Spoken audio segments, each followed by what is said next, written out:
communicate the most important message in the world to millions of Americans. So many labor under the illusion that heaven is something which they must earn. Paradise must be procured by the payment of their own morality and piety. My friends, nothing could be farther from the truth. It's free. It was paid for by Christ. Amen. Amen. One lady who labored for years under that illusion is a lady by the name of Joanne Sheptock. She's a most remarkable person, and once she discovered the gift of life, God did some amazing things through her.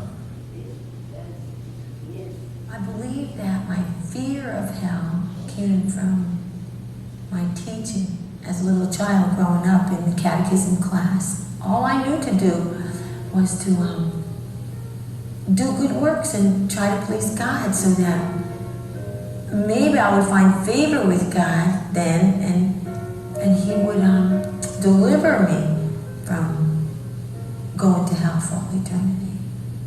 She met and married Rudy Sheptock and started a family, but still that nagging need to please God remained. So Rudy and Joanne started adopting homeless and handicapped children with the underlying intention to earn God's love. I believe this was my way of saying, all right, God, this is what I'll do now to show you how much I want to please you. Joanne's family continued to grow, and so did her chronic fear of hell. But one day, she met a woman who shared the message of saving faith, a message that, despite her religious upbringing, Joanne had never heard before. I knew that Jesus had come. I knew that Jesus died. I knew that Jesus rose again. And I knew that He was coming again. I knew all those things. But I didn't know that He really loved me. And I didn't know that He paid that price on Calvary. And I didn't know that I didn't have to do anything to get saved.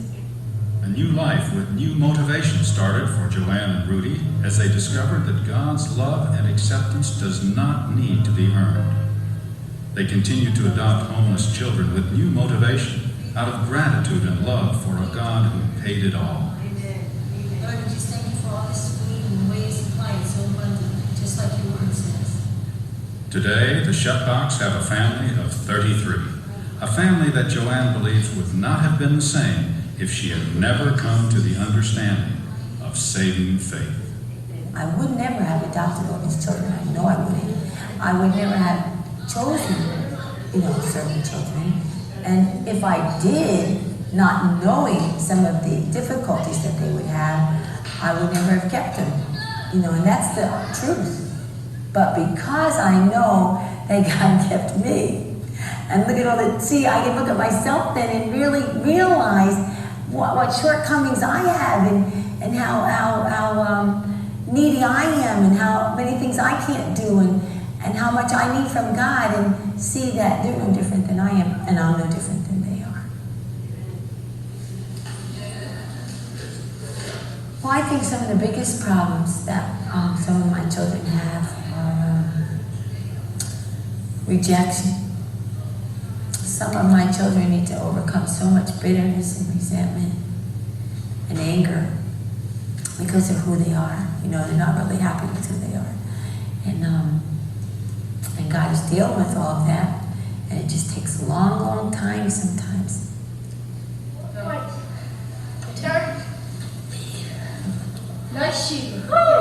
Some of the special problems that they have are, some of them are physically handicapped. Like my son Bobby, he was born with cerebral palsy.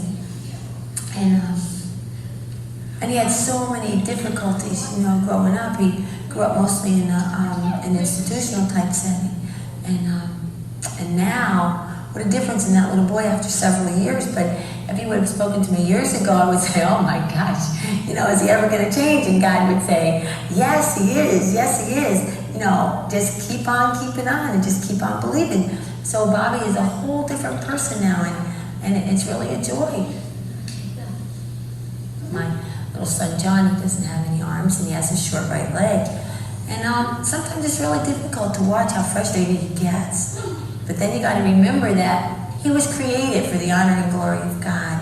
And so I would say to John, you have such an opportunity to show people that security isn't in your arms or your legs, but it's in Jesus Christ. And so from when he was a little boy, I would always teach him that.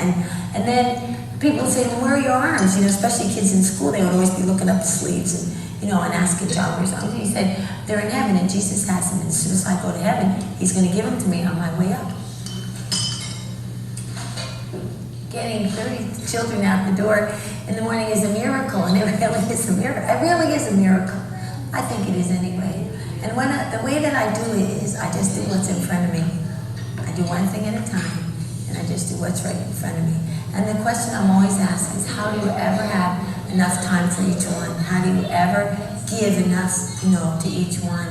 And I don't have enough time in myself for each one, but I know that God put each one of us here, every single one of us. He made us a family.